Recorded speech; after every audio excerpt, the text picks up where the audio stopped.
Hello, this is Brian again. I've made it down to Deer Flat Campground. Now I'm gonna have about 1.5 miles left to go before I get back to where Crystal Lake is, where my car is.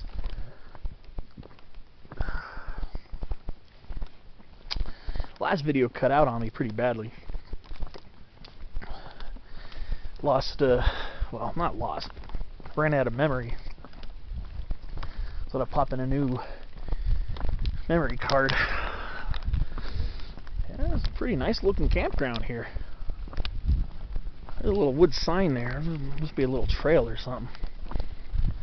But yeah, Ponderosa. Yeah, this will definitely be my last segment of the day.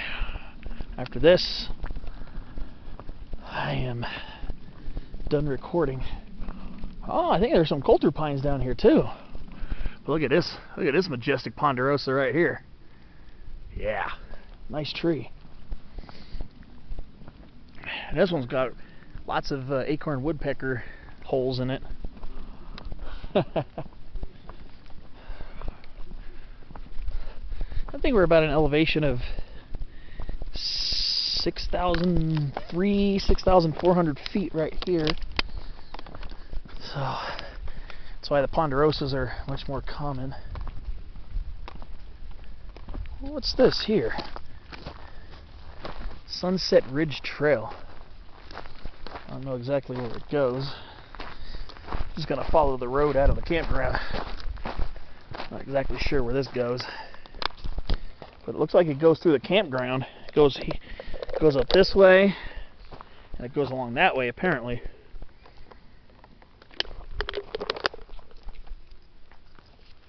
And I'm not gonna follow that. I don't know where it leads. Never heard of that one before. Yeah, look at that magnificent Ponderosa right there.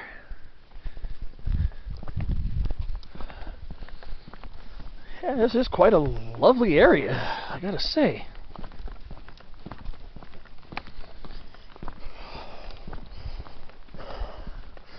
Looks like that building over there is damaged. I see the roof is off of it. I don't know what that is. A lot of restroom facilities here. Probably because it's a group campground. First time I've ever been here. Been through Crystal Lake Campground on a good few occasions. Normally hiking through on the Windy Gap Trail. And the first time I came to this area, I just poked around. It's before I started really becoming super serious about climbing peaks. But this would definitely be a cool campground to stay at. You'd have to have a lot of people though. Yeah, this is a coulter pine right here. Pinus coulteri. There's a young Ponderosa. So now we got coulter pines. And do my eyes deceive me? Do my eyes deceive me? I see a gray pine mixed in here. Alright, I'll get around this little drainage ditch over here. Just going to cut through here. Oh, a gray pine over here. Right next to all the coulter pines. Okay, well, the interesting factor just went up another notch. Coulter pines are not, gray pines are not native this far south in LA County. They're native near Gorman in the Sierra Pelona area. But yeah, we got some coulter pines here. If you're looking at these, you're thinking, okay, which is which? Well, that's a coulter, that's a gray. They are closely related, actually. Gray pines, their needles are usually a little bit lighter colored and wispier. In fact, here's where things get interesting. Not only are they closely related, but their cones are very similar in shape. Not quite in size. They both have very large cones, but okay, here's a perfect example right here. See this light brown one here? That's a coulter pine cone. That's a gray pine cone. To the untrained eye, it's pretty hard to tell the difference. They both have these cone scales with these spikes that come out, and if any of them fall on you, you're gonna sustain some damage. But the difference is, major difference, the coulter pine cone is noticeably larger, as you can tell here. Oh, it's very prickly too.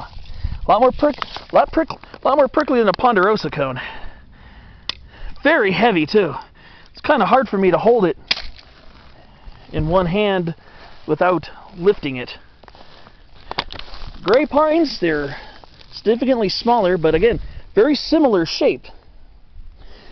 It's kind of hard to tell the difference between them here, but there are some telltale signs when cones are not in play. See, this gray pine has lighter colored foliage.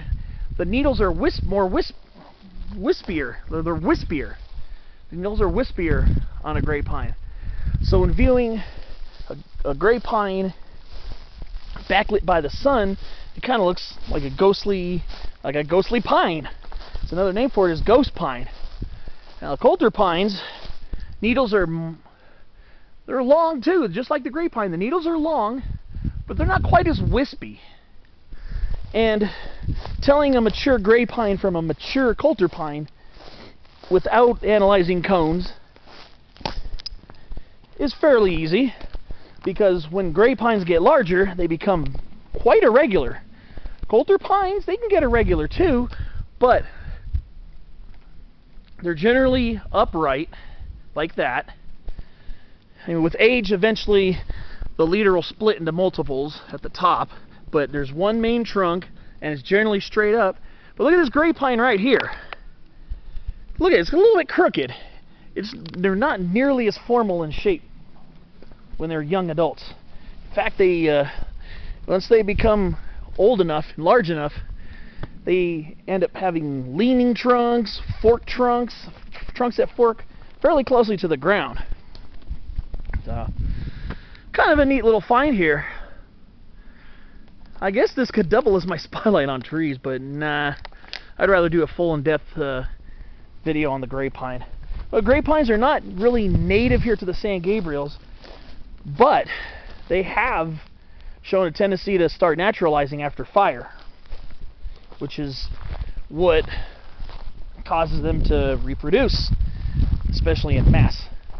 So here we got the coulter pine, Pinus coulteri, and then we got this kind of slightly crooked gray pine right here, Pinus sabiniana.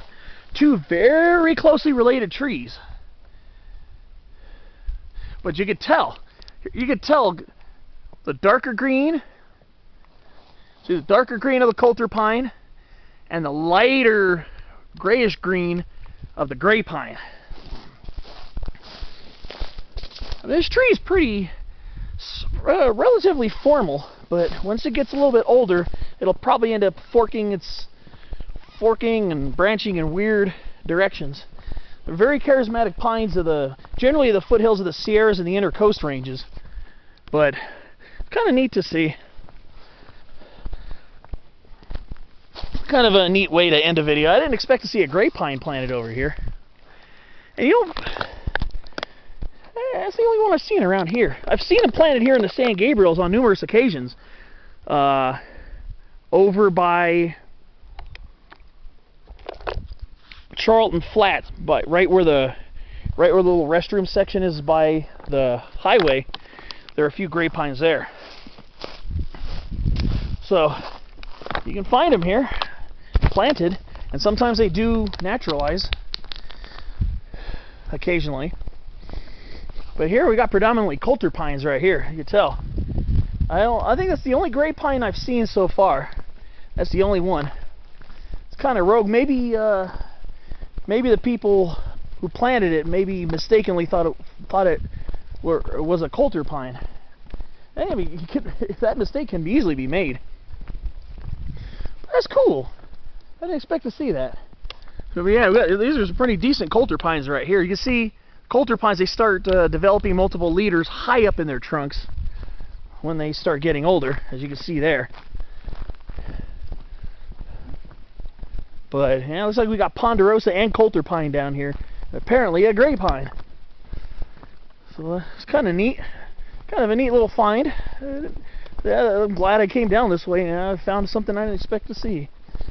I said you can find them planted here and there in the San Gabriels, but it's not all that common.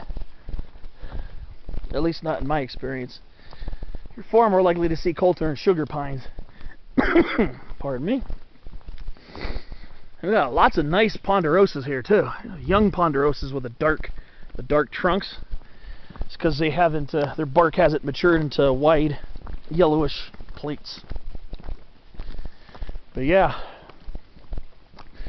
this area right here is ripe with lots of white fir, Abies concolor, variety concolor, sugar pine, Pinus lambertiana, coulter pine, Pinus coulteri, ponderosa pine, Pinus ponderosa, variety pacifica.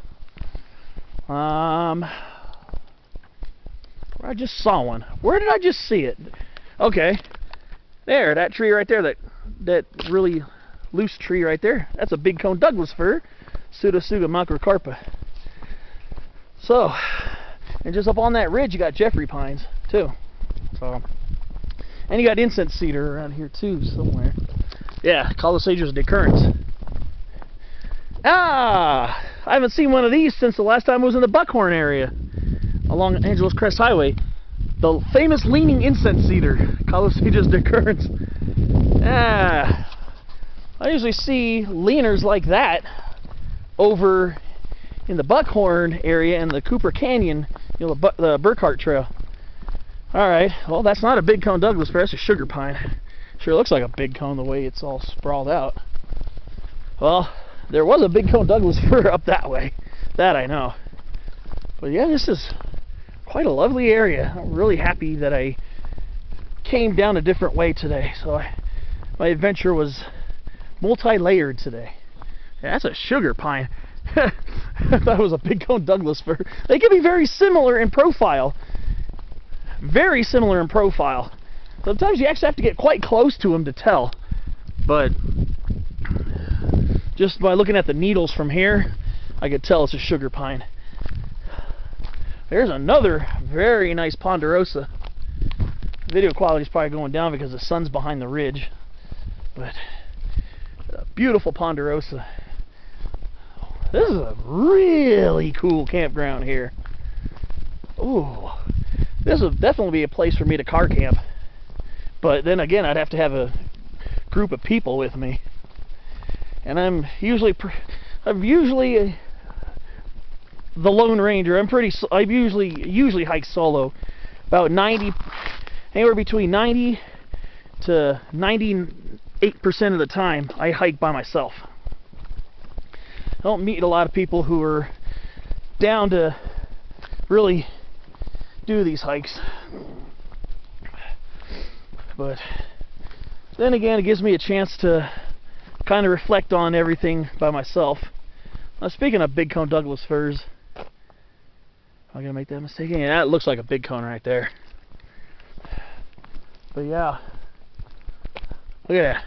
These young ponderosas are very tall, beautiful trees. Here's another young one right here. Then again, it could be a coulter pine. It's hard to tell. Coulters and ponderosas and Jeffreys are quite similar when they're very young like that and have no cones on them yet, or bark to differentiate them. But here I am leaving Islip Ridge right here. This is what I was hiking along earlier. I'm leaving that, and I guess coming out here will be kind of the end of the video. I actually got some big cone Douglas firs coming up here now. Quite beautiful here. So this is kind of where I'm going to end it off. I appreciate everybody watching, and again, sorry about the last section or the last video. It cut out on me because I ran out of memory, but this is how I'm going to leave it. Thanks for watching. I hope you enjoyed a slice of the beautiful San Gabriels. You got to come out here and check it out. It's really, really awesome. It's one of the most scenic hikes I've done here in the San Gabriels. Well, I'll catch you on the next one. Probably next week, April 27th, unless something comes up.